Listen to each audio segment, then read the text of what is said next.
Hello everyone, আসসালামু আলাইকুম। কেমন আছেন সবাই? আই হোপ সবাই অনেক বেশি ভালো আছেন। আলহামদুলিল্লাহ আমিও আমার পরিবার পরিজন নিয়ে ভালো আছি। এই তো প্রতিদিনের মতো আবার একটি নতুন ব্লগ নিয়ে এসেছি আপনাদের মাঝে। আশা করি আজকের ব্লগটা আপনাদের অনেক বেশি ভালো লাগবে। আজকে সকালবেলা ঘুম থেকে উঠে জানালা খুলে দেখি বাহিরে অনেক বেশি কুয়াশা। আর আজকে কিন্তু রোদও উঠেনি, প্রায় 10টার পরে আর কি রোদ উঠেছিল।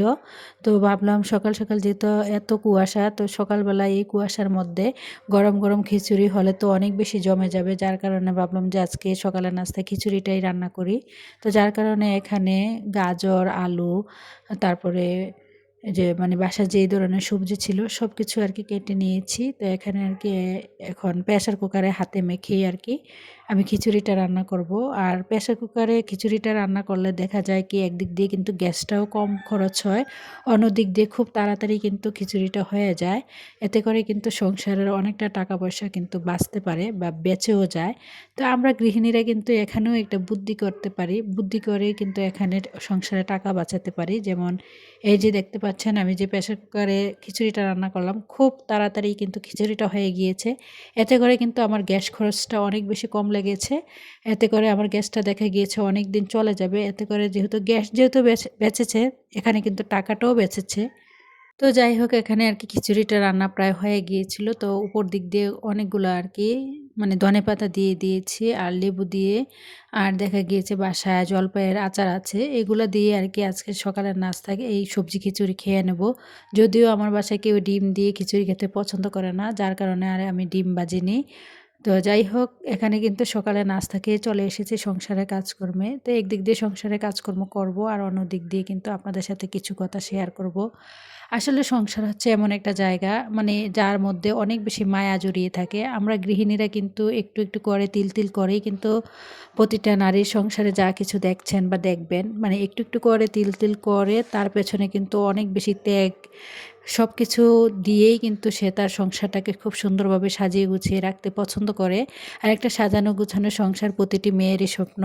তবে সংসার জীবনের শুরু থেকেই কিন্তু এতটা সাজানো গুছানো পাওয়া যায় না, একটু একটু করে তিল তিল করে কিন্তু তাকে সব কিছু গুছিয়ে নিতে হয়। তো প্রতিটা মেয়ের ত্যাগের বিনিময়ে কিন্তু তার সংসারটাকে একদম সাজানো গুছানো দেখা যায়।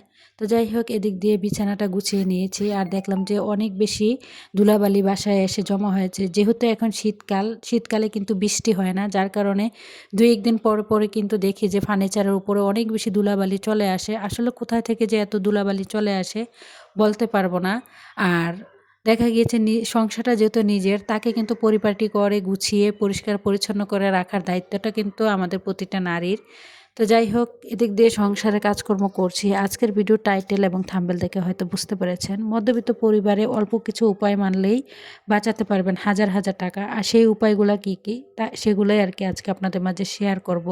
প্রথমত আমি মনে করি আমরা যারা মধ্যবিত্ত ফ্যামিলিতে বসবাস করি তারা যদি একটি সচেতন হয়ে বা নিজে যদি একটু কষ্ট করি বা বুদ্ধি করে চলি বা দেখা গিয়েছে পরিশ্রম করে চলি, অলসতা না করে, তাহলেই কিন্তু সংসার খরচ থেকে হাজার হাজার টাকা পয়সা কিন্তু অল্প কিছু উপায় মেনে চলি, তাহলে কিন্তু সংসার থেকে অনেক অনেক হাজার হাজার টাকা কিন্তু আমরাই বাঁচাতে পারি। আমরা অনেকেই আছি অযথা কারণে কিন্তু দেখবেন অনেকের বাসায় গেলে দেখা গিয়েছে রাত দিন 24 ঘন্টা কিন্তু অযথা কারণে লাইট ফ্যান লাগিয়ে রাখে বা গরমের দিনে এসি লাগিয়ে রাখে।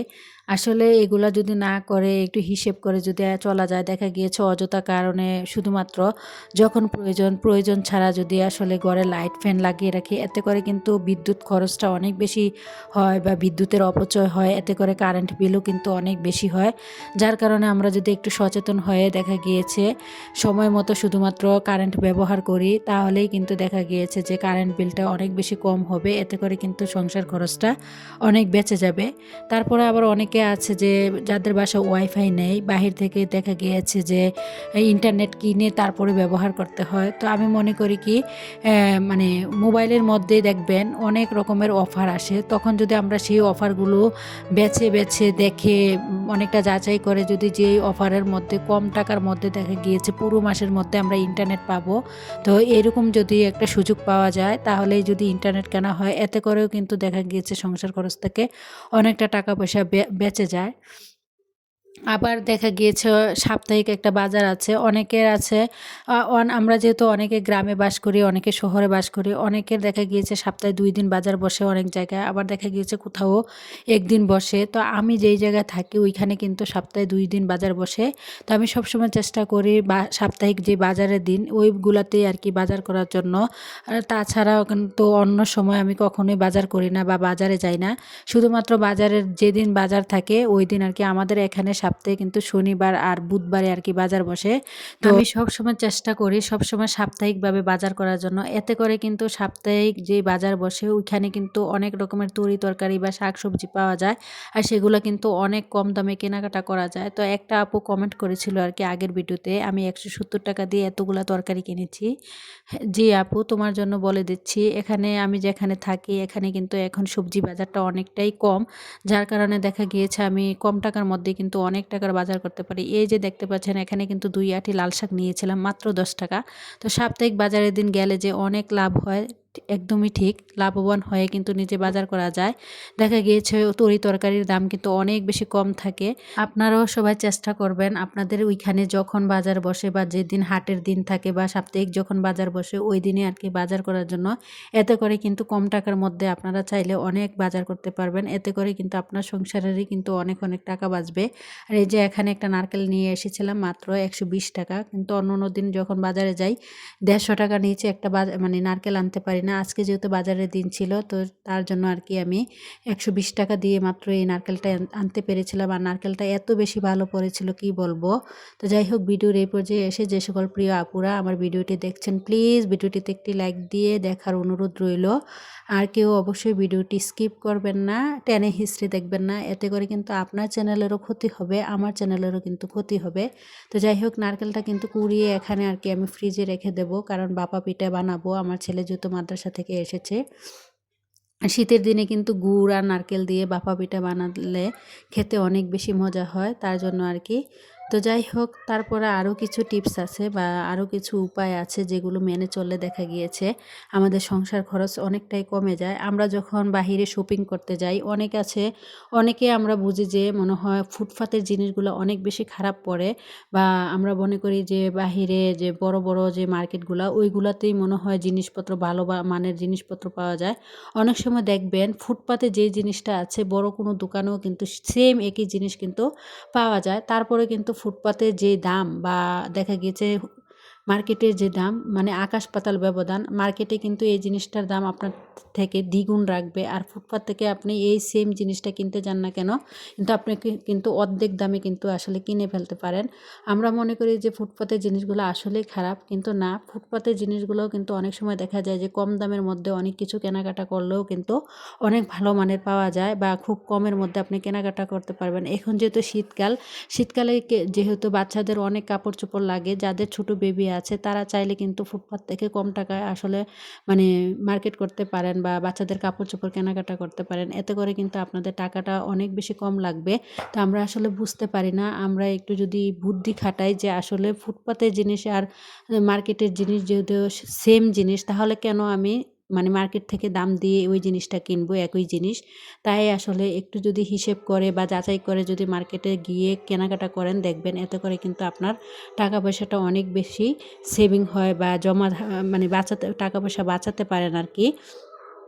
আসলে এই অল্প উপায় মেনে চলে মানে আমরা বুঝতে পারি না আসলে কোন কোন উপায়গুলো মেনে চললে কিন্তু হাজার হাজার টাকা বাঁচাতে পারবো। তো অল্প কিছু উপায় আছে যেগুলো মেনে চললে আসলে আমরা হাজার হাজার টাকা বাঁচাতে পারি, সেগুলো আমরা বুঝতে পারি না। তারপরে আবার অনেকে আছে দেখা গিয়েছে যে বাজার করার আগে বুঝতে পারেন না কি কি বাজার করবেন। তো সব সময় যদি আপনি চেষ্টা করেন, দেখা গিয়েছে প্রতি মাসের শুরুতে একটা বাজারের লিস্ট করে ফেলেন যে এই মাসে কি কি আপনার কাঁচা বাজার লাগবে বা কি কি মাছ মুরগির বাজার লাগবে বা কি গোছারি আইটেম লাগবে সব কিছু যদি আপনি একটা লিস্ট করেন এবং কি লিস্টের মানে লিস্ট অনুযায়ী যদি বেশি বা কম আনার চেষ্টা করবেন না। লিস্টে যা আছে সেগুলাই উপায়গুলো মেনে যদি আপনি একই পাইকারি দোকান থেকে দেখা গিয়েছে অনেক বাজার আছে যেখানে অনেক পাইকারি দরে আর কি অনেক দোকান আছে যেখান থেকে জিনিসগুলো কিনলে আপনি খুব কম দামে কেনাকাটা করতে পারবেন। তো একই দোকান থেকে সবসময় চেষ্টা করবেন সকল প্রকার গোছারি আইটেম কেনাকাটা করার জন্য। বা আবার দেখা গিয়েছে মুরগি বাজারে গেলেন একই দোকান থেকে পুরো মাসের জন্য মুরগিটা হিসেব করে নিলেন, এতে করে কিন্তু অনেকটা টাকা পয়সা কিন্তু আপনারা কম দিয়ে কিন্তু একসাথে যেহেতু অনেকগুলো জিনিস কেনাকাটা করা হয় সেখান থেকে কিন্তু কমের মধ্যে আপনি কেনাকাটা করতে পারবেন। তো তারপর আবার পাইকারি দোকান থেকেও যেই জিনিসগুলো কিনবেন সেখান থেকেও কিন্তু দেখা গিয়েছে অনেক টাকা কিন্তু আমরা বাঁচাতে পারি। তো যাই হোক, আপনাদের সাথে কথা বলতে বলতে কিন্তু রান্না বান্না করে নিয়েছি। আজকে পেঁয়াজ কলি দিয়ে মাছ দিয়ে রান্না করেছিলাম। আগের দিনে লতি তরকারি ছিল, তো যার কারণে আর বেশি কিছু রান্না করিনি, সংসারের কাজকর্মও করে নিয়েছি। তো এটা ছিল একদম বিকেলবেলা, এরই মাঝে কিন্তু খাওয়া দাওয়া গোসল নামা সব কিছু কমপ্লিট হয়ে গিয়েছে। তো আমি যেহেতু সকালবেলা এই কাপড়গুলো ধুয়ে রুদ্রে দিয়েছিলাম, মানে রুদ্রটাও ভালো ছিল না, যার কারণে সারাটা দিন রুদ্রে দেওয়ার পর কাপড়গুলো একটু শুকিয়েছে। এখন কিন্তু কাপড় শুকাতে চায় না, তো এখন কাপড়গুলো আর কি গুছিয়ে রাখবো। কাপড় বলতে বেডশিট আর বিছানার চাদর আর বালিশের কভার আর কি। তো আমি সবসময় করি কি বিছানার চাদরের মধ্যেই কিন্তু বালিশের কভারগুলো দিয়ে রাখি, এতে করে কিন্তু আমরা যখন বিছানা গোছাতে যাই একসাথেই কিন্তু চাদর আর বালিশের কভারটা পেয়ে যাই। তো যাই হোক, অনেকে আছে যে এই যে উপায়গুলো বললাম সেই উপায়গুলো আসলে মেনে চলি না, এতে করে কিন্তু আমাদেরই সংসার খরচ কিন্তু অনেক বেশি বেড়ে যায়। তা আমি মনে করি কি এই উপায়গুলো যদি আপনারা মেনে চলেন তাহলে কিন্তু আপনার সংসার খরচ থেকে আপনি চাইলে প্রতি মাসেই কিন্তু হাজার হাজার টাকা পয়সা মানে বাঁচাতে পারেন। তো আমিও এই উপায়গুলো মেনেই সবসময় চলার চেষ্টা করি।